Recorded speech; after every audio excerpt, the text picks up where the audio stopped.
कहानी शुरू होती है एक पुराने गांव में, जहां एक छोटा सा बच्चा अमीन अपने नाना के साथ रहा करता था।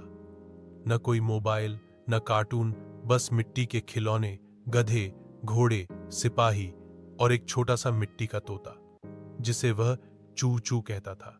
रोज शाम को वह अपने नाना के साथ चारपाई पर बैठता और वही तोता हाथ में लिए नानी अम्मा की कहानियां सुनता। एक दिन बारिश आई, मिट्टी के खिलौने पानी में बह गए। अमीन रोया, चूचू भी गया।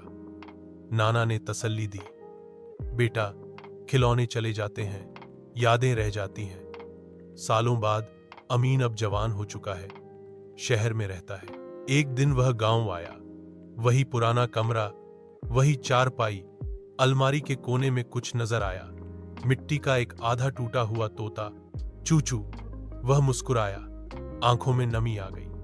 अब वह समझा, कुछ खिलौने मिट्टी के होते हैं, मगर यादें दिल में पक्की हो जाती हैं।